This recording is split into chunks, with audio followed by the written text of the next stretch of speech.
beautiful people across the globe. We just want to welcome you to another edition of DAKICKBACK, The Kickback, with Sharika, Sabrina, and Evie. What's good, Kickback family? Depending on where you are, where you're listening to this, we just want to say what's up. I guess I'll start off by saying welcome back to myself. Welcome back to you hearing my voice.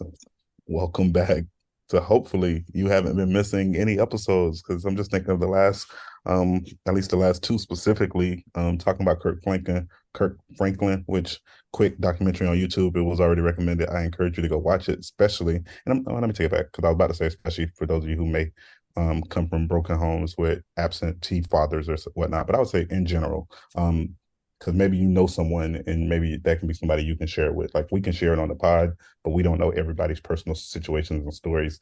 And then I'm upset in a sense that I miss Patrick, just because the man is just a bundle of joy, and he always just gives me a sense of energy and enjoyment by just listening to him just talk about and I say simple things, but just things that he enjoy.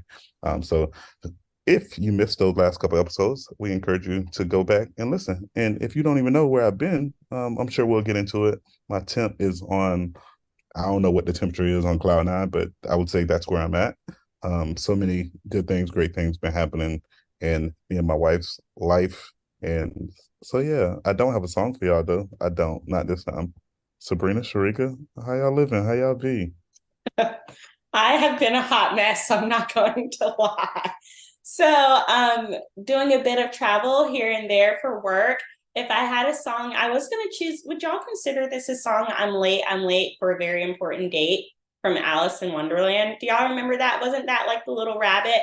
Definitely. Yeah. That's a song. Okay, so that's me, because I feel like I've just been ripping and running and doing things here and there. There have been too many meetings where, like, right before I'm supposed to be on, I'm throwing the wig on. She's not even brushed out. She's like, you have me out of the house looking like this. Not cool. So yesterday I was telling Sharika, I'm just trying to do a lot of fun things, because I'm embracing this season of my life where I am, as her husband always says, uninhibited, right? So I don't really have any ties. Like, I can just rip and run. Like, me and Sharika just went to NOLA. Like, I went to Vegas. So I'm like, I'm going to Fort Lauderdale. I'm going to have a beach weekend, you know? So I knew I would want to work, though, because I'm in like my busiest time of work.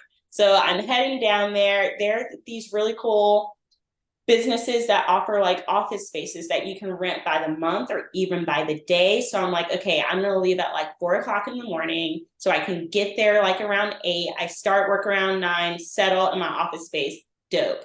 But of course, my rental car starts to act up like an hour within the trip. So I have to change the rental car. That takes forever. I have to switch up where I'm supposed to be trying to work for the day. And on my way there, y'all, this is favor. I passed by the organization I used to work for. I was like so rushed, and I had a very important meeting. I had like 10 minutes, and I text EB. I'm like, who runs this command? He shares it with me. I don't even know why I asked you that question, EB, because I was going to do what I did anyway. Tell me why I parked, got my belongings, and walked in there like I was supposed to be there, set up for work, worked there for like 4 hours. No one said a thing to me. The only thing someone said was, when I was leaving, there was a lady tutoring a kid, and she's like, oh, I'm so sorry. Should I not be in this room? I'm like, girl, I shouldn't even be here.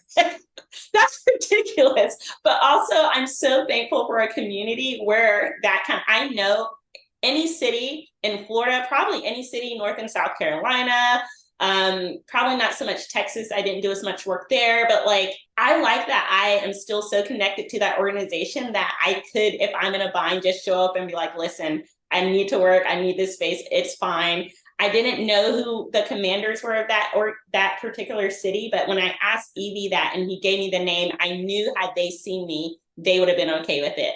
Y'all, I started in the band room. I went to the sound room. I ended up in the youth center, moving the ping. Like, I literally just sat up, had a whole 4 hours of work because I needed to get through those first 2 meetings. And then I was able to like just go to the local library, which wasn't going to be open when I needed to start working. But it was definitely a vibe, but also ridiculous. So if you see me on camera, Commanders of Fort Lauderdale. That's what I was doing. If you're like, wait, why is Sabrina just roaming the court and setting up? Yeah.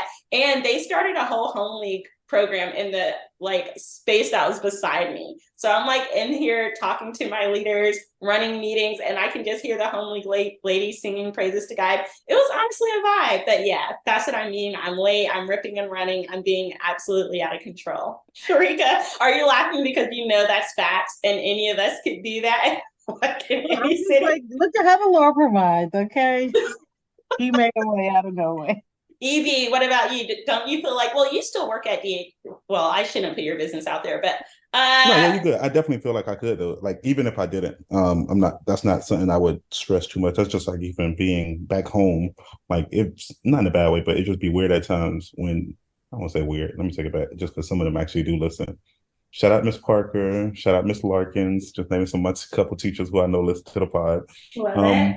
I know I can go to my old high school and like literally. Now, granted, let me take it back. I can go to my old high school and do the normal check-in stuff, but it's kind of like as if it's a reunion every time. So I definitely feel your sentiment of knowing you can go somewhere and nobody's like, in a sense, questioning your presence, so to speak. And it's all good vibes that you have a place to set up. But I think if I were to leave the organization, most times, I don't say everybody, but for some people, when they leave an organization, some people don't even know they left until it's like, it's like they're not like, whether it be little to no contact with that person, or it was just a quiet exit for that individual, or those just individuals never really had to work with each other. So it was like, oh, okay, good to know that. But I think I could if I were to leave, because I don't plan on leaving on any bad terms. But if something bad were to happen, then Fox News, CNN, whichever one paying the right price, we'll see what happens. So what do y'all think? Am I sending those commanders flowers or what? Like, hey, this happened. Thank you so much. I know you probably weren't even aware. I mean, I heard her leading the home league program. Or am I just like sleeping off into the sunset? Like, Girl, I wouldn't say I ain't anything. sending no flowers. If I wanted to send something, I might send a snack or something like a fruit basket, I wouldn't be sending arrangement. anything. But I ain't sending jack. y'all are funny. That's God's building.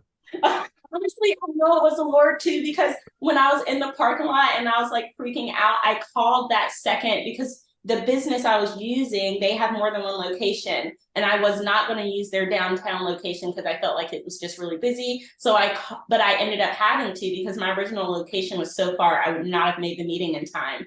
So when I called the downtown location, they were like, "Oh, we don't have any spaces available for rent." So I was like, oh no, like I am definitely like, I was kind of torn about using the core. I was like, but then I was like, whatever, this is the Lord has provided, because I was not intending to pass the Salvation Army, but that is how like that organization is. I can think of like every personal trip I've taken since I left, I'm randomly passing our buildings and things. It's like wild. So shout out to the Salvation Army for everything they do for the community, and shout out to what they did for me, because they saved my behind for sure. Sharika, what's your temp? How are you feeling? My temp is about 79. I'm doing really good. I just, I ain't really got much going on, so I'm just here chilling, living life, surviving, praising the Lord along the way. That's really what I do. That's it. That's right. But I do got a song, EB, and it's in honor of you. And maybe I'm giving a hint to the people what we hopefully going to get into. But this song is in honor of my friend EB by the poet Lil Wayne. And the lyrics go, "I be stunting like my daddy, stunting like my daddy. I be stunting like my daddy, young stunner, stunting like my daddy." And I'm ready to turn up because we got a daddy in the building, and I'm here for it. Air horns go off. So Sharika alluded to this at the end of last week's episode. She was like, do we tell the people? Do we wait for EB to get back? And, we agreed that this is something that should definitely come from the source. And the source is with us. Like, EB has not been on his Sabrina. He's, EB, he has his stuff together. He hasn't been ripping and running. That's not why he hasn't been with us. he's been preparing for his family. And I hear a lot of big things have been happening in Evie's life. So y'all can finally be tapped in on that and you get to hear it from Evie himself. But right now, I'm only going to tell a part of it. But we actually have a child in this. And I'll give a little backstory on that, just because I know a lot of people, not a lot of people, some people, I don't have no number on it. Some people love backstory, and it just gives them a better or a more full picture of what's going on or what the person is, I guess, alluding to, so to speak. So let me dive into it. So we, as a family, were anticipating the arrival of our son on October the 11th. That would be the 40-week mark. That's when most people, I can't say most people because I don't got a number on that either, but that's when it was projected that his arrival would be here. Because of just some other stuff, and I don't think it's necessarily private information. If it is, she'll chew me out whenever she listens to it. But because of just, I don't know if it was the baby, I don't know if it was just figuring out transition into us being parents. I don't know if it was my wife's work schedule, but her blood pressure wasn't at where they felt it should be for a person who was pregnant at the time. And so as they were continuing to monitor that, they said, hey, we're actually going to have to induce you 3 weeks early. So of course that throws into a full whirlwind of hassle and headaches to us because you always plan certain things and you want things to happen a certain way. So you go to 2 or 3 different appointments and it's kind of like the same story, same narrative, and then it's like, oh no, never mind, nothing is wrong with you. Oh yes, something is wrong. Oh no, nothing. Yes, it is. Oh, actually, it's going to happen this week. I'm like, what? Like, no, like this is not how we envisioned it. This is not how we planned it. This is not how we structured it. Like, God, what are you doing? Why is this happening? Basically say a word in this midst or in this moment. And we know that God is sovereign. We know that God is faithful. We know God is just. We know that God controls all things. But, it was still a sense of anxiety and frustration throughout that moment. And then after about a day and a half of my wife pushing, and wanting to figure it out, so to speak, that next day, he finally arrived.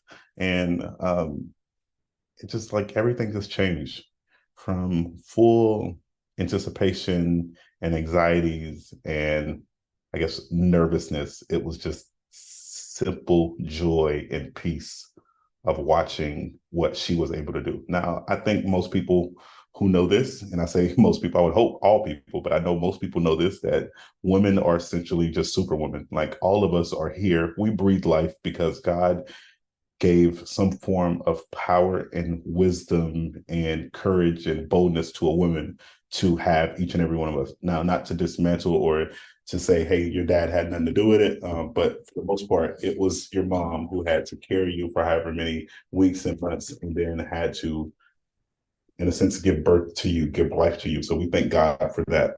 But after sitting there and watching it and seeing it happen firsthand, it was like, this is wild. And I know some of my people who I consider my brothers, some of my close friends, they told me that it's just something going to just be in you that you're not going to be able to experience and know. And I was like, yeah, okay. Like I'll be happy and excited, but like I didn't expect myself to cry when I heard his first cry or when I saw him in that moment. I like, and not saying I was like, oh no, I'm going to hold it in because I want to be, oh man, I'm getting choked up thinking about it right now. I don't want to hold it in and like be the tough guy, but I'm like, I don't see me crying. If anything, I'll be jumping up and down like he's here, he's healthy, he's whole. Like, and it was moments where if you were in there, like it's like one of those things. I understand the safety and the precautions we take as a society to not record all moments, but it's like I'm in there like, at one moment, like, does he have 10 fingers? Does he have 10 toes? Like that's one of the questions I asked the nurse. And I don't know why it came up, but it just did. But it was just such a surreal moment. And to just be able to hold him, to be able to make sure he's all there. Now, granted, the nurse is counting on her own as well. Because I just said 1, 2, 3. I just hear her counting and like, is it 10? And that was my actual question. There was one part where she said, he has 2. I don't know what I want to say. She said 2 peanuts in the egg sack or 2 eggs in the sack. Oh golly! And it was like those little phrases. I'm like, okay, good to know that you got both of them, buddy. But then to be able to cut his umbilical cord, to be able to be the one that hands him, because of course they hand them to me, and then for me to hand them to Judith, to hand them to his mother, who in the best way did all the work for him to actually get here. And it was just like, this is crazy. Thank you, God. So yeah, and at the time of this recording, he's about 2 weeks old. So it's just been a joy to be a father, to be able to watch him in his moments of just chilling and giving you a unique side eye, and also to hear from time to time his wailing when he's hungry or when he needs to be changed. That's about the only two times that he really cries, and it's just funny because even at that age, right, it's like, you know, like that's what some adults do as adults. Like when they're upset or they got stuff going on, it's like you probably just need to eat something. Like, so before you go in that one meeting that you're ready to snap on everybody, go take a little snack, go take a little power break, and just recharge yourself. Because I think it'll help give you a clear mind. And of course, if you guys have any questions, I'll be sure to answer them. And there's other stuff like being in the hospital room for like, those 12 to 16 hours. I'm just like, when is he going to come? When is he going to come? When is he going to come? Watching different sports games, talking about life of like, oh snap, it's really about to happen. I don't know if she want me to share this, but I'll share it anyways. But my wife in those certain moments of like, I am not going through this again. Like this is one and done. One and done.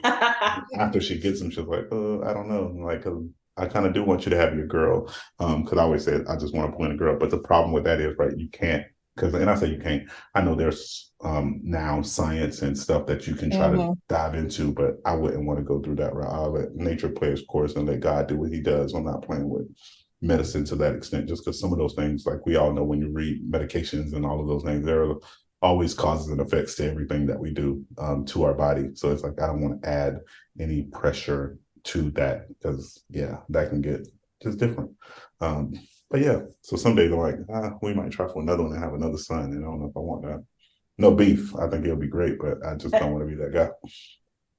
Oh my gosh. Can we revisit the moment where you said you didn't think you were going to cry, but you end up crying? Like, can we dive more into what that is like? Because I've heard many people say you will never really truly understand the love of God until you have a kid of your own, which I don't know how true that is. But now another close friend, Evie, you're there. And do you really feel like you have this new understanding of unconditional love? Yeah, I would say yes and no, right? And I say that only because I don't think I had to have a child to try to understand God's love, because I think I understand it every day when he puts up with me when he doesn't have to. Right. Also, I would think of it as like somebody who we all follow in a sense of Jesus, who didn't have kids. Are we saying that he doesn't fully understand God's love? Like, oh no, that's just me. Because some days, even growing up, before I like met Judith, knew Judith, saw her on MySpace, let you know just how long I've been locked in on her. But like, I always was like, I'm never going to get married because Jesus didn't get married. Now, granted, I know Jesus married the church and showed his love and his sacrifice through that, but I'm talking about a physical person, like watching them walk down the aisle and all that good stuff, where that was my focal point in life.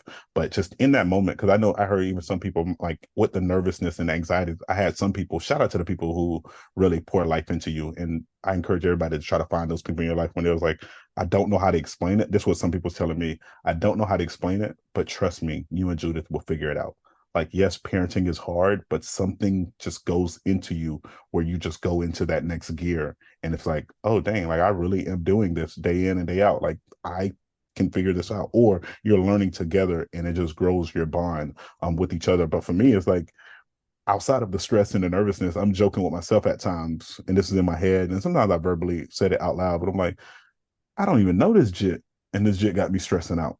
Like, and so it's just like, what is going, and that was before he got here, of course. But I'm like, what is going on? Like, and so I think that love was always there once we find out, because it was that same thing when I found out she was pregnant, like just started crying with emotions of just like, what? Like, this is really happening. Praying for these next, we thought was going to be 40 weeks, but when he came out, like, so he comes out, I see him in I don't know if it was the doctor or midwife or who, but he was in somebody's hand. And then Judith was like, is he going to and right when she said the C word, like he literally starts to wail. And it was just like crazy, because like those moments that I wish was captured with it's like, I don't know if it's him hearing her voice that made her, or if they pinched them, because I couldn't see I don't know, like I see her hands holding him, but I don't know what else she's doing to get him to say that, like to, I don't know, to start crying. But for me, it was just looking at him, and then he didn't have a lot of that. I don't know, I forgot what the name is, but the stuff on him. So you can kind of like see him right then and there. I know people say babies come out looking like aliens, but That wasn't like whatever that thing that's on them. It wasn't on him. I probably should do more homework on that part. But I was just like, what is, and it's something, I won't say like a shiver or a shake, because I won't say I did that. And I'm not trying to make it more theatrical or dramatic than it needs to be. But it's literally like I heard my voice start cracking as I'm talking to Judith. I feel the tears coming down my face. And I'm just like, thank you, God. And then, of course, going through just those quick tests of like, okay, his hearing is good.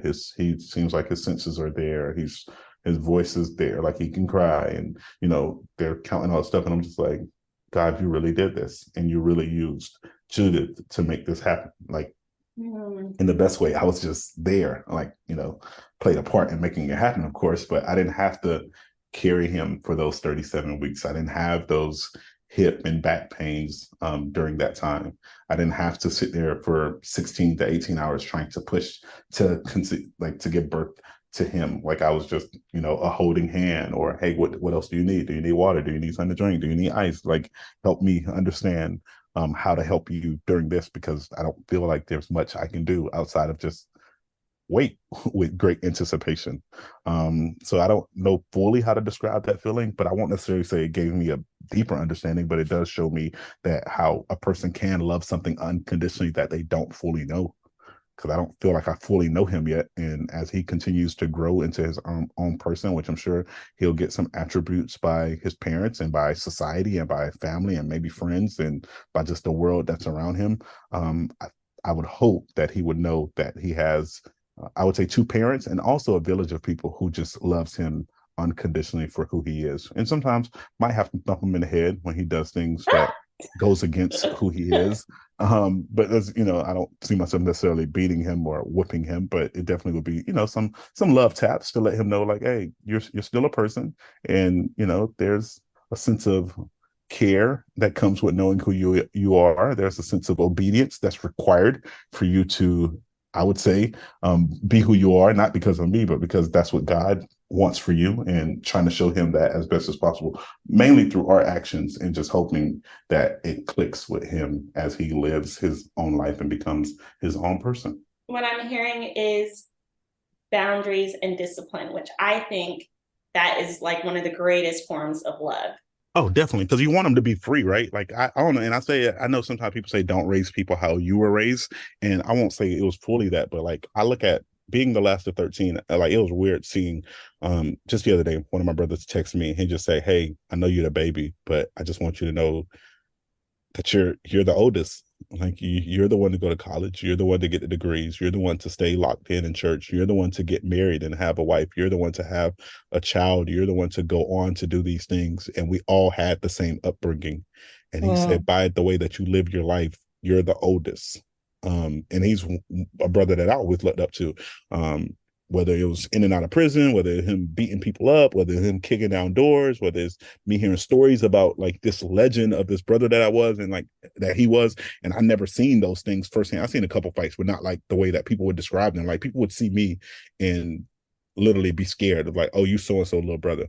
Like, oh, I know what type of time y'all on kind of vibe. And I'm like, no, I'm not on that type of time. Like, I'm here to make straight A's and stay out of trouble. Like I see what my daddy can do to me because I seen what he do to my siblings.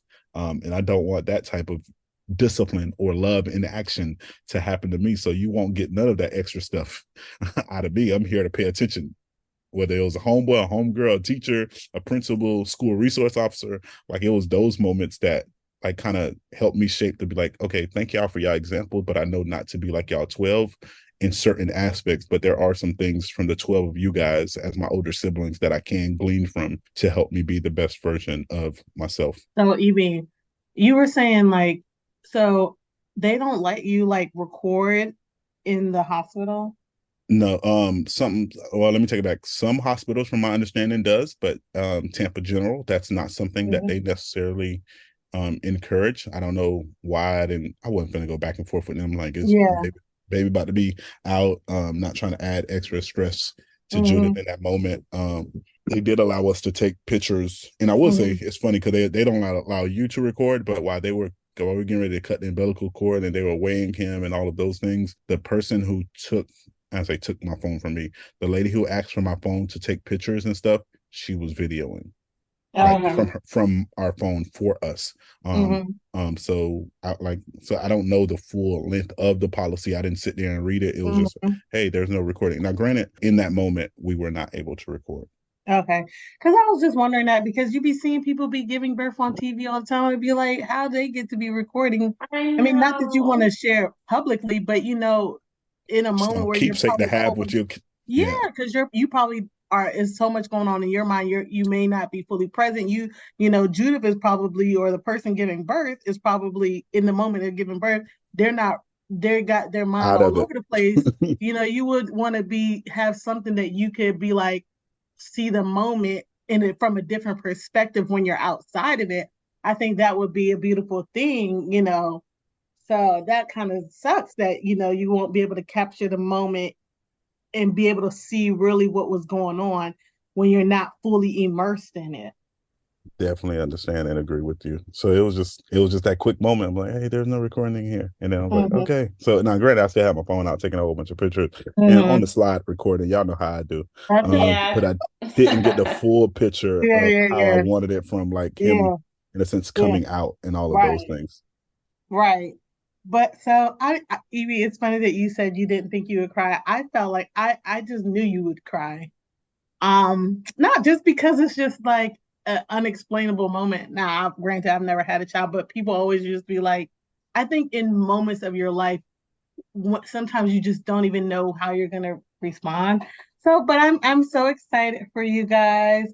How is Judith? And you haven't shared the name yet on the podcast. So if you want to do that, how are they doing Yeah, so currently? they are doing well. I know, so I don't know, like it's been a challenge for me, similar Mm-hmm. to what I said, like there's not much you can kind of do. Like I try my best to be on diaper duty, where like all diaper changes kind of come Mm-hmm. through me as best as possible.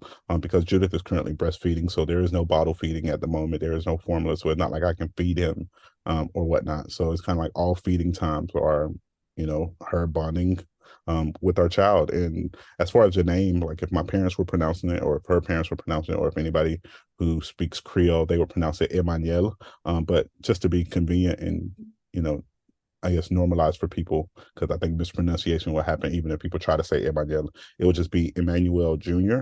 So I was able to create a junior, and he'll likely go by E.J. So just make sure the E and the J are capital and there's dots after both letters as his initials. So Emmanuel Jr.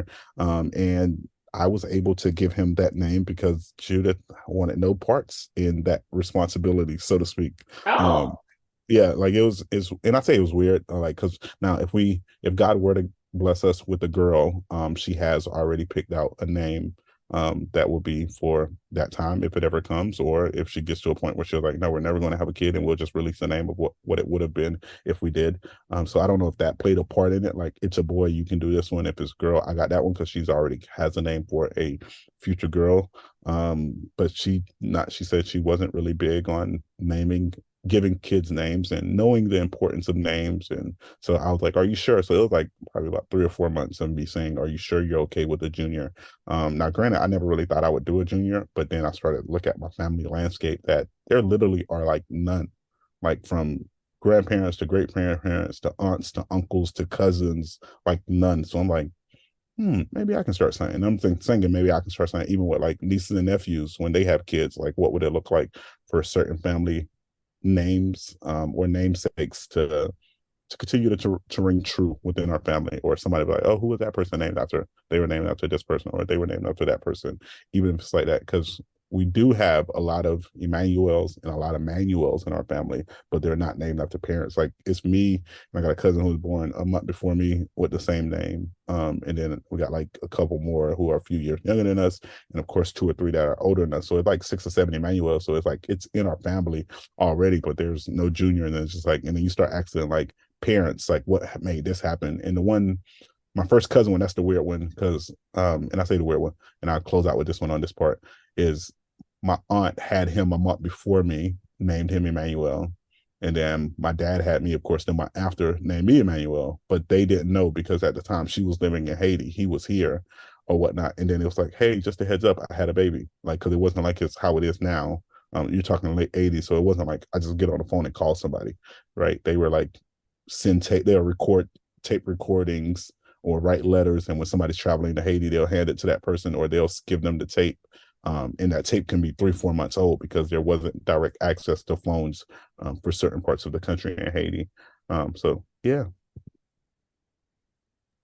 So, how's the people always talk about one of the things that when you have a baby first, that there's no sleep. So, give us the tea. How's it real? Are you rested? Are you not rested? Is I it hope just you can crazy? I hope you can hear it in my voice that I can say that I am rested. And I Yeah. think if you ask my wife the same thing, she would tell you that she like. Now, granted, again, like I told you, it's a little more difficult for her. And I try to. You can ask her, and maybe she'll give her side of the story, whatever she wants to. But I try to get up every time that she gets up to feed, so I can try to be on those diaper duties. Since a lot of times those things coincide with each other.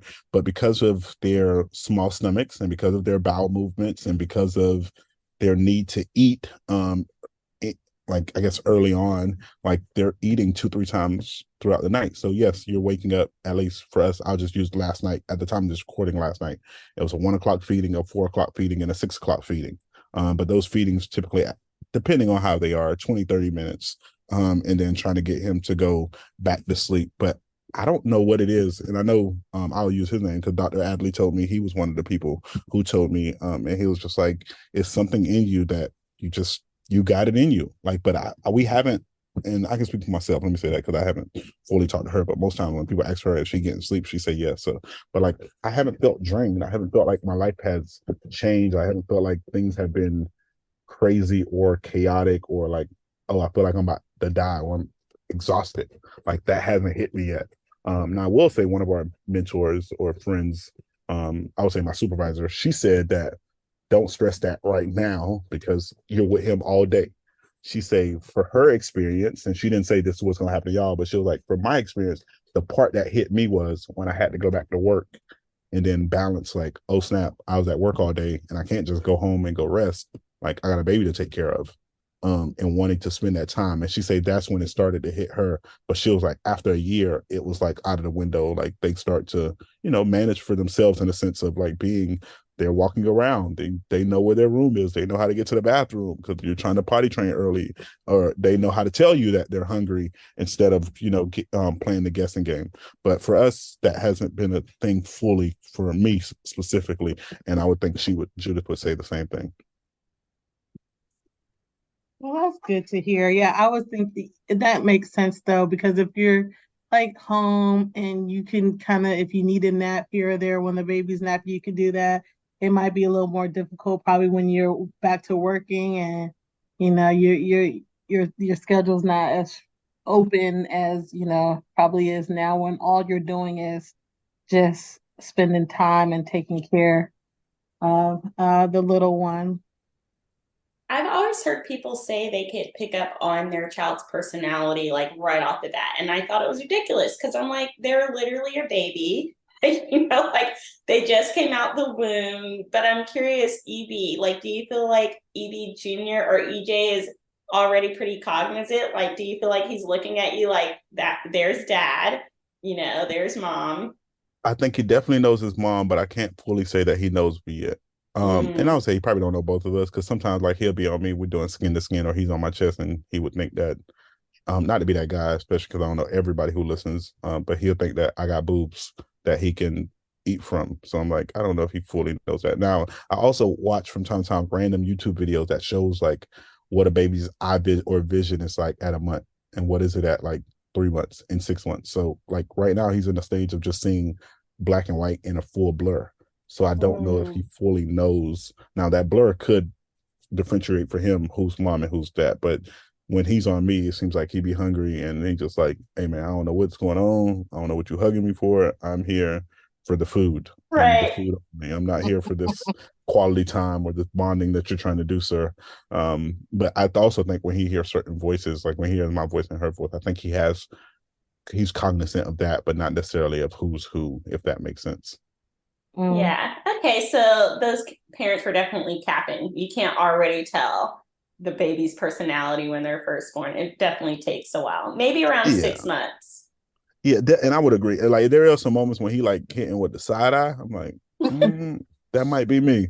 Like it's like a mean side eye. It's like, bro, what's like all you do is eat, sleep, poop, and cry. Like, what is wrong? You don't pay no bills. You eat for free. You ain't got to go to work. Like, what's up with you? But I have not experienced that yet. I can't wait to get to that point where we can discuss that because I'm sure there'll be a lot more conversations about him. And of course, I don't know the exact date, but whenever you guys come through, I'm pretty sure that might be a follow-up conversation of you guys spending time with him and, you know, maybe Oh, even I'm talking coming about that through. experience I'm I coming know. through I this on the week. pod. I just have to talk to Doug about which day we're coming, and obviously we'll give you a heads up because you know I'm not about the pop-up life. Like in my Definitely, community, we text people before we show up at their house. But just so ecstatic for you and Judith. Y'all are an amazing couple. Y'all are amazing friends, and I know y'all will be really solid parents. EJ was born into like the best family, so I know I had nothing to do with it, but I feel like I'm on this roller coaster, this ride with y'all. Any support you need, you know, we're right up the road. I'm so genuine when I say that. I'm glad things are going well and you have a good rhythm and y'all are rested. But if you ever just need rest, like there's no, and you know this already, Dee, but maybe this is for our listeners. Y'all, whatever you're doing in life, even if you're not parents, like there's no shame in being like, I'm tired. I need a break, whether that's physically, mentally, like it's okay. And you know, reach out to your tribe and be like, I need a break, and you know, we'll show up. So in this sense, I will show up. I'm all about watching babies. Might not be about having my own right now, but I'm about watching other people's. I love them. They smell so good. It's just so exciting. So just all those love and positive vibes. So EB, I know you've been a father for like 2 seconds, but 2 weeks. but well, okay, you did share that you were surprised when you cried. Any other surprises that you something, whether it's in the past few weeks since he's been home or whatever, that surprised you? And I know you have so much wealth of advice in life, but do you have any advice for anybody, whether they're considering having kids or they are about to have a kid?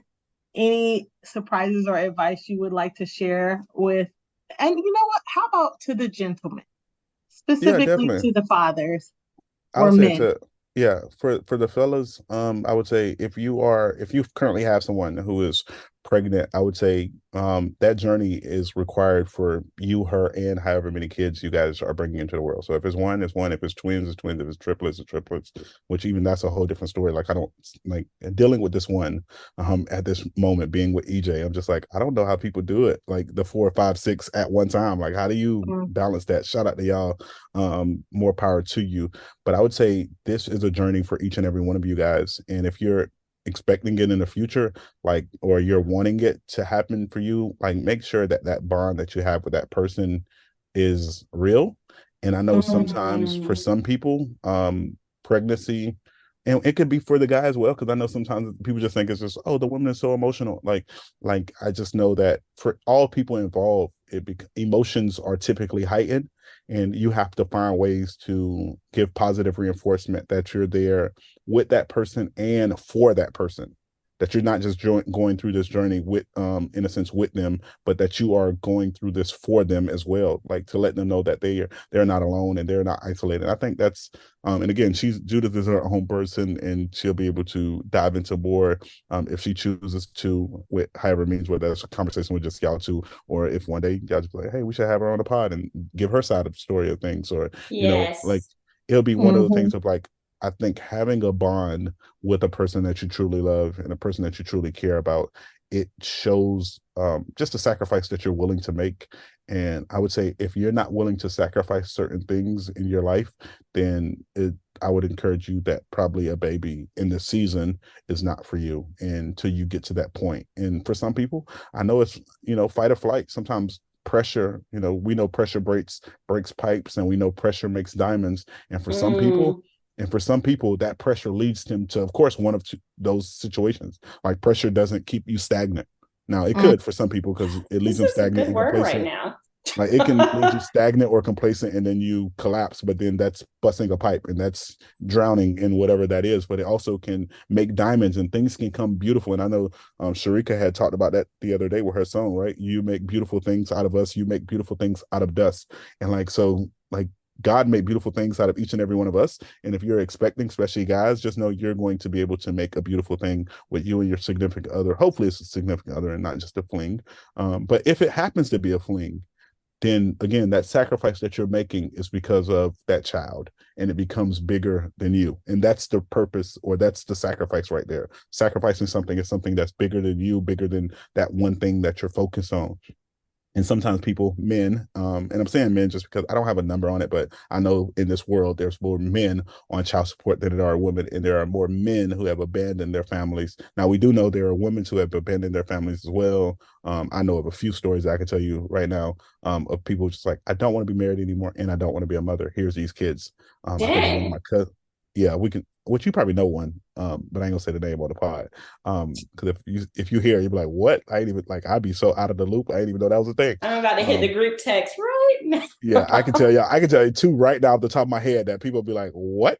And I just think of my cousin who was a single father, and his significant other at the time was like, I don't want to have a child, and if you're not gonna give me the money for my abortion, then no, you're gonna raise it. And they was like, I'm not worrying about that. Like, I'm gonna have to figure it out, but I don't want an abortion. And so let's, like, I would say just knowing that life is bigger than you, especially when you're bringing life into the world. And that's probably the best advice. And then just when it happens, be as available as you can. Shout out one of my cousins, Shake. I won't give his government name, but he called me the other day and he was just like, man, just know, so proud of you. Love you, little cuz. You do so much good. I know everybody's probably telling you all the little parenting hacks and dad things, but I just want you, I want to encourage you. And if you know this person, you wouldn't expect it from him. And I can give a little bit about him, but like, you know, done did a lot of stuff in and out of jail, like he like he's just different. And he was just like, your focus right now, of course, you love your son and you're gonna do everything for him, but your focus is your wife. Postpartum is real. Continue to reinforce her. She might have moments of like, this baby got me out of whack, or this baby got me out of shape, or this baby got me looking crazy, or this baby got me losing my hair, or the baby got me feeling not myself, or breastfeeding is draining. Like, you got to find ways to reinforce her, let her know that she's still the same beautiful person that you met, that she's still the same beautiful person that you committed to engaging or you proposed to. She's the same beautiful woman that you married. She's the same beautiful person that you are doing life with. She's a beautiful mother. Like, he say, whatever she needs. He said it might be some crazy stuff that you might hear.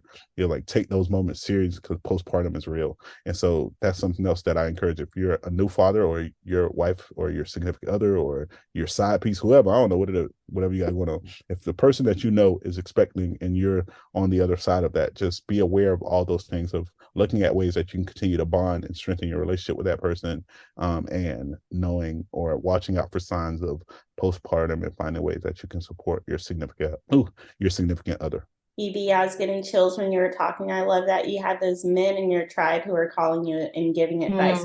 I didn't think about that aspect of being a new parent. Just so many people like calling you. You two know me very well. So, for me, that would be like overwhelming. I honestly think if I ever become a parent, I wouldn't say anything for like the first month. Like, once a child arrives, because I'd just be like, I need time to like just catch my bearings. That being said, I'm glad that those men were able to call you and provide that encouragement, because those are things I hadn't even thought about. Like, yeah, somebody should be telling these fathers everything you just said. So that was your cousin Jake. Shout out to you, Jake. Shake. Welcome to the Shake. Oh, Shake, my bad. You good? Who Jake is Jake the one from Steak Farm? Yeah, definitely. Steak Farm. Sorry, Shake. That's really disrespectful. But I'm hyping you up, so hopefully you can forgive me. Lastly, I was just talking to a sorority sister and a fraternity brother last night about the power in knowing another language. And EJ's already ahead of the game because both of his parents are bilingual. So when you two are home at this time, do you all speak Creole, or are you speaking English around him mainly?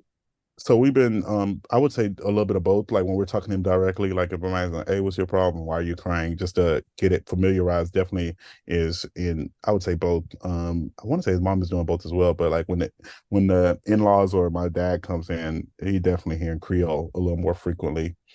So that's one of the joys of being, I guess, bilingual or multilingual, depending on how you look at it, because I know a little bit of French as well. But having his grandparents come in and encouraging them to only speak Creole to him, just so he like hears it Mhm. from all sides as best as possible. Also, I have friends who have, like I would say, Abby and Maggie. They definitely been speaking Creole to him. But for me, I think I will force the issue on having a tutor for him at probably the age of 3 or 4, for him to learn Spanish as well. And I only say Spanish because of the world that we live in, and that seems to be a definite focal point in our country of a need to know language, and want him to at least to know, of course, the basics of English and Creole. But if he can learn something else, then that'll be amazing for us as parents. So those are the three that we're going to try to challenge him with. And then when he gets a little older in middle school or so, there's another one that I wish I would have learned, which I should have taken in high school, but I was just French. nah. I know French. I took that's when I got an A, and I wish I would have took Mandarin. Oh my Mm. gosh, you sound like Doug. I'm like, why are you obsessed? And he's like, because that's the language of the business world. That's the money language. Yeah, I'm like, that's but yeah, babe, you don't work in the business. So you're just gonna know it and be coming to and fro from Tika. Like, not to shoot down anybody's dream. And y'all know I love to talk trash. Yeah, he's like very locked in. Like, if we ever become parents, he's like, Mandarin. I'm like, no, we are like but hey, EB, tell the people why Mandarin. Maybe you'll help me get another perspective. yeah. So for me, I think one of the reasons for Mandarin, and I also want to learn like Hebrew and Greek and all those stuff. Hebrew and Greek mainly for the Bible, but Mandarin because of the amount of people in the world who are from some form of Asian descent who understands and comprehends the language. Of course, that's mainly comes from China, but they, like Doug said, or like your husband mentioned, right? That's like the business world. They know so much. And I say they know so much. They are in a lot of spaces that I wish people who look like me were in those same rooms. Mm. Now that's a good point. And when you have those moments, and I say it like literally, I always tell people, like, even if you learn normal greetings, like if you know the hey and the buys and you try those little things with other people, you see the I would say the joy or the satisfaction that comes on the face of those native speakers. Like some days, like I will literally just, be with a Spanish person and, you hit them with a normal hola, como está, gracias. But like when you, at least for me, I can't speak for everybody. When I say Dios te bendiga, like when I'm leaving a Mhm. place or a restaurant, I say, hit them with a God bless you. Like you see the joy that lights up from them. Mhm. And I think it just continues to show who we are as a people and what we're called to be in a sense of community. And I say that because we know it'll be all nations, all tribes, all tongues, all those things in heaven. So, like, why not try to learn it the best as possible? And I think they say like the more, when you learn more than one language, it's easier to pick up more languages Absolutely. as you continue to grow and learn. So that's exciting. So EB, when you brought up the grandparents, how was the grandparents' first meeting? Grandma well, of course, because my mom passed away, but grandma cried on meeting him, and little sad story for her. She had to wait like a week and a half because she was under the weather, and she didn't want to, make mom or baby sick in any way. So she was frustrated. So it was a lot of FaceTimes for her, but in person, it was definitely a crying moment.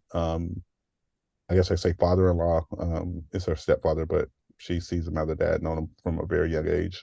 But he was just his normal jovial, joking, sense of humor stuff, super excited and ecstatic, happy that, baby boy is here.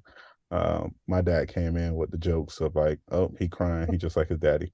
Um, and so, but it was just good. It was good to see grandparents with their grandchild. It was kind of like, and I say weird, but like even for me, which we haven't yet, but I got to take a picture with like my dad, me, and him. But like just Yeah, those three generations, like, and we took one with like other people in it, but not just us three.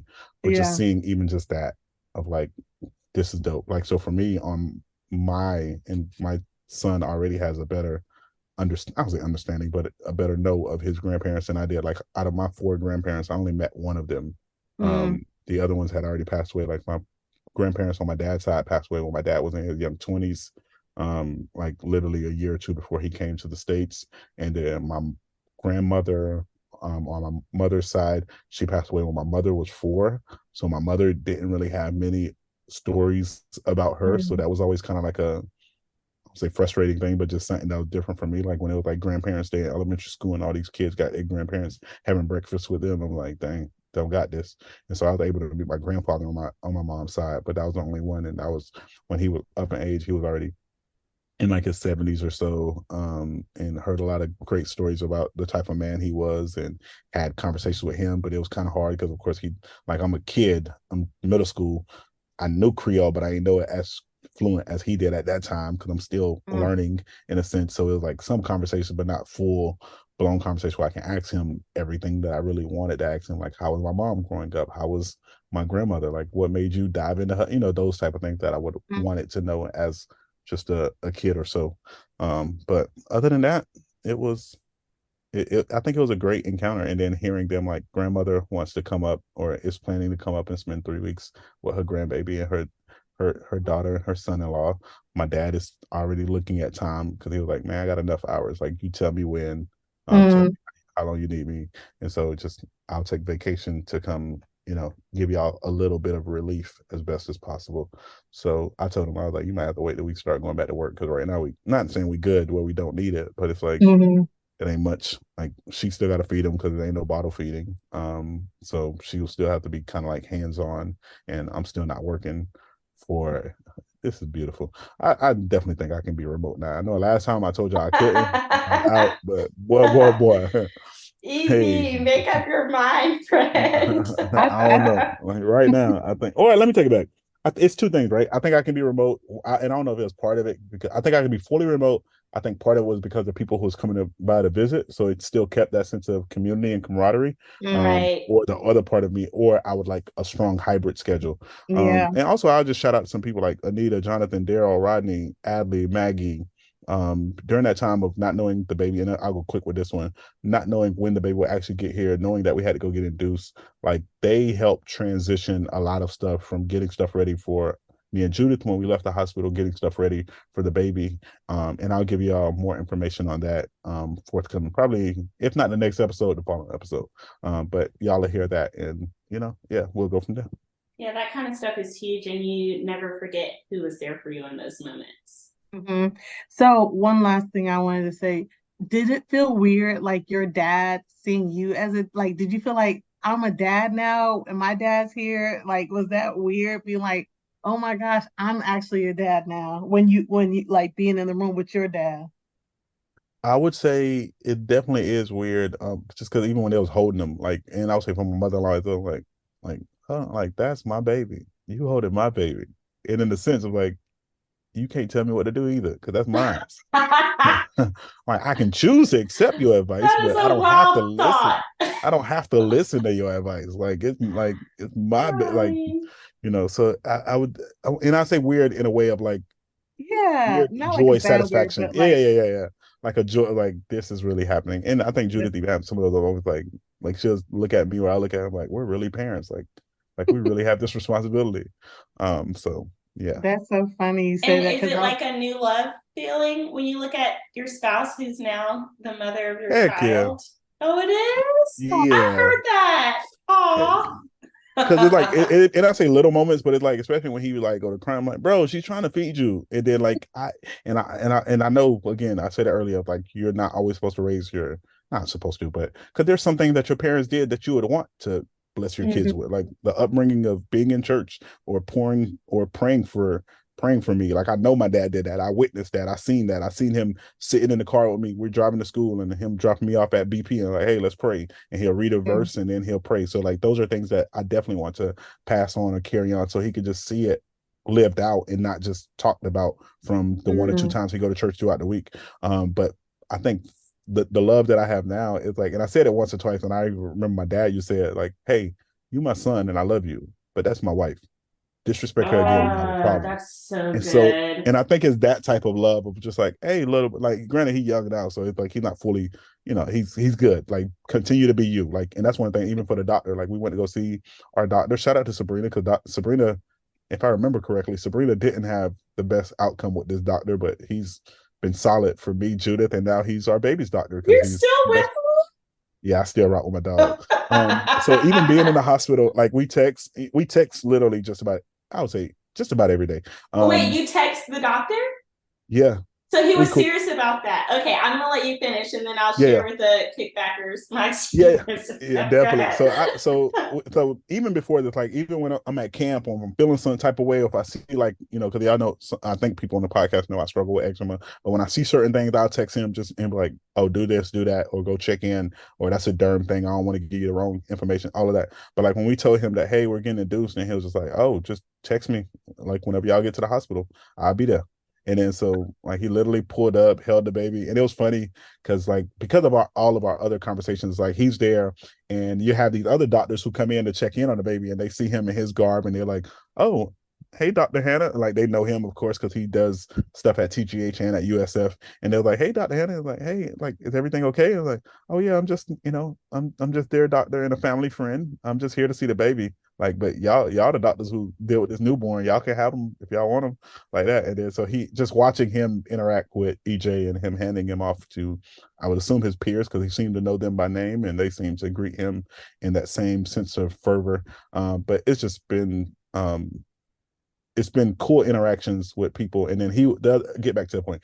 He was just like, "Hey, the most important person in this room right now is you, Judith." And so even having that, like that reaffirmation of knowing that like kind of like we go as far as she goes in a sense. Like, granted, like I think she would tell you that the man is the head of the household, all those good things, blah blah blah blah blah blah blah blah blah blah, whatever you want to call it. But for him to let her know, like, if you're not good, then of course your husband won't be good and your baby won't be good. So whether it's the breastfeeding, whether it's the nurturing, whether it's the caring, whether it's the mental state, all of that depends on you.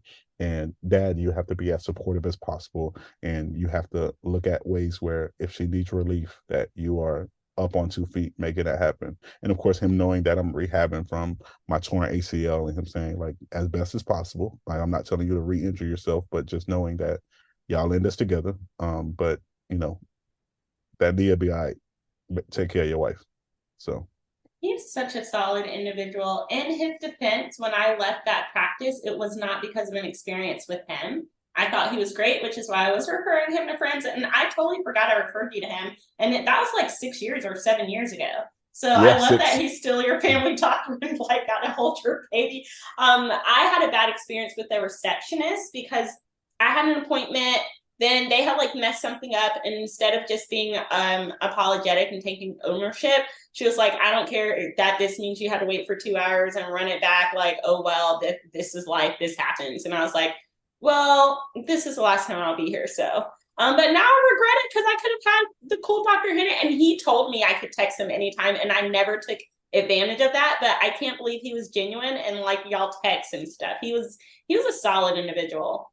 Oh, that's what's up. See, I thought this whole time I'm saying, thinking like you had a bad accident. I'm like, dang, what No, happened? Like, I had a great experience with him. I remember he was the first person that told me to quit my job. He was like, "Yeah, no, the this stress. isn't your vibe." Yeah, he was like, "I can tell you're really stressed." And I was like, "No, I love my job. That's not it." Because I thought literally something was so wrong with me. And literally his prescription was like this breathing regimen. And I thought, oh my gosh, he's being the typical male doctor. He thinks the female's problem is like some mental thing. And I know because there are things happening in my body, right? Like, Yeah, but it was all a result of like just being so stressed out and so stressed anxious. out. And that's where my fibroids grew. Like the rate they grew was due because of the stress. And he warned me. He was like, I think you love what you do, but I don't think you should be doing it full time. Because that was when I was in grad school full time and working full time. And he was like, "I think it's the work, honestly." And I was like, "You don't know what you're talking about." But then I would do those breathing exercises. And when I tell you the pit of my stomach drop thing that had been happening, like, y'all, it was so bad. I went to get like an MRI. Like, I was very concerned. And it turned out it was just like anxiety showing up in my body. wild. And I talked so much trash to Dr. Hannah, and he was right. I was like, oh, I've been doing the breathing and it stopped. This physical stuff stopped happening. And he's like, yeah, you need to calm down, basically. Oh, good old Dr. Hannah. Well, thank you for sharing your journey to fatherhood story with us, Evie. I'm sure all of our listeners will be very thankful to have this inside scoop. And like I said, we're all here to support you, and I can't wait to meet him. Definitely. In this week's scripture funnies, I try to have an Old and the New Testament. I can't talk about a son being brought into the world without going to Proverbs, because this one always made me laugh, and I just didn't get why they made the comparison that they did. But it's Proverbs chapter 10, verse 1, and then also Proverbs chapter 15, verse 20. They kind of recycled the information here, but it says, a wise son makes a glad father, but a foolish son is a sorrow to his mother. I always thought, okay, like, how come the foolish son can't be a sorrow to the dad? Is the dad just like, whatever, either way, I'm good. But like, if he's dumb, the mom's heart is like extra broken. Why the comparison? I always thought that was a giggle moment. And the New Testament giggle moment for me comes from Mark chapter 10, when Jesus was preaching to the people, and starts on verse 13. They were bringing children to him so that he might touch them. But Jesus' homeboys like rebuked them. And I just could see the image, like we've all done the camp thing. You know, there's a special guest, a visitor, and someone has all like the youngest, germiest kids like going up to, or maybe like the general comes, right? And people are like, move those kids, like get those kids out of the way. Don't let them touch the general. And Jesus is like, actually, no, like these are the ones that I want. So that one is funny, but it's also just a reminder of like the beauty of having that childlike wonder and love and heart, and especially trust when it comes to our Heavenly Father, right? Because I know little EJ, like he has to trust that Judith and Evie are going to feed, clothe him, and make sure like he's clean, right? And that is the same relationship God wants us to have with him. Just like, know that you're good. He tells us, right? Like, if I can dress like the lilies and the flowers, like if I can make sure all the birds are fed, like I'm going to take care of you. Evie, do you have anything to expound on today? Although I feel like you've already expounded a lot, but No, yeah, I expounded on that, and so I'm not going to kill y'all time, but I will expound on, I guess, let me take it back. I won't expound. I will encourage you to go read and research on what happened to y'all Speaker of the House. Just stuff right? that never has happened in our country. We just wilding out, in 2024 ain't even here yet. So I guess my challenge, which my challenge leads into my recommend. I encourage you, as we're getting ready to dive into November, right? We're in October now, but we're getting ready to go into November in a few weeks. We have a year to figure out what we're going to do as a nation. So whether it's your local politicians, and I know we'll talk about it more as election debates come up and more conversations, and when we start seeing commercials and all of those things, but start looking early. I know both parties still don't seem like they have it together, and I know both parties still seem like that the candidates are terrible. I just recommend for you to go do some due diligence in your local communities, in your state governments, and in our national government, of what are some of the options that we have, what are some of the things that you are passionate about and that you see make a greater a greater impact for all people and not just one or two people. And I guess I'll say start getting your vote in order now.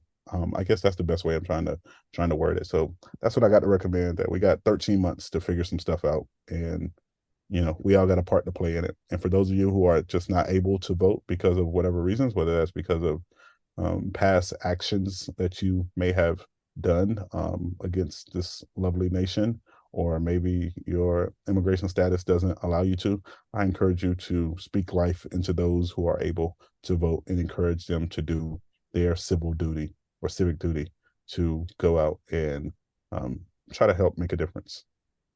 Sharika, Sabrina, what y'all recommending for the people? Well, I already mentioned that I've been hanging out with, I know y'all are like, Sabrina, what the heck? Like, we've heard about your sorority life sprinkled here and there, and that's like 6 or 7 months, it's been like such a thing. But yet, I am just, like I said, at a point in my life where I don't want to miss out on all the margin that I have, right? So I'm hanging out with him, and the fraternity brothers suggested this documentary, and it looks really, really good. So I'm warning our listeners, I have not yet seen it. but I think it will be worth the watch. It is on Netflix. It's called Live to 100, Secrets of the Blue Zone, where this communications professional journalist, I'm not really sure what this main guy's occupation is, but he's telling the story as he travels throughout the world, 5 unique communities where people live extraordinarily long and vibrant lives. The other interesting thing about that is the person who was telling me about this grandmother is 99. So I'm like, oh, this is something I need to tap into. Like, I don't know if I want to pay taxes for 100 years. That kind of sucks. But I do want to be healthy. You know, I don't want my last couple of years to be like, I like just broke down because I didn't take care of myself. I'd like to be like some people I know in my family who were able to live alone until the end. You know, they were fine. You know, they just fell asleep or whatever God called them. But I'm really interested in this, and I hope you all take a moment to look at it too, because we should all be pursuing happier and healthier lives. Sharika, what are you recommending today? I'm recommending something else that I have not watched, but I'm planning on watching it this weekend. Y'all know I love a good rom-com. There's a new one on Netflix called Love at First Sight. So I'm excited about, I already have my weekend planned to watch this movie. So I can't, if it's terrible, sorry y'all, but I'm looking forward to seeing it. Also, The Breakfast Club just dropped their new interview with Kirk Franklin in regards to the documentary we talked about. So I'm also going to be checking that out this weekend as well. So I'm recommending that also. So I know I already gave y'all a recommend, but since she said something about Netflix or the Love is whatever, Love at First Sight, it's another one that I just watched with Judith, and it's wild, and it's also something that I could never see myself doing, but I know people love these type of shows because they keep coming out with new ones. But The Ultimatum, it's on Netflix. So good. Like, it's wild. I couldn't do it, but I see people could. But check out The Ultimatum, season 1 or 2. We watched season 2 the other day. But yeah, that's all I got for you. And just to kind of wrap up about this lovely baby, I guess I'll hit you with this. There are no words that can describe the euphoria you feel when your baby recognizes you for the first time and smiles. So I'm anticipating that moment in advance, because I told y'all about the vision that they have at the different months and marks and all of that. So when they start to realize that voice that they've been hearing even when they were in the womb and now out of it, and then they can finally see, can't wait till those moments come. But hey, hope y'all having a great day wherever you're listening to, or a great night. Remember, share, like, and subscribe this to your peoples. Like it on the socials, subscribe to the pod so you don't miss when episodes drop. As always, if life tries to knock you down, make sure you kick back.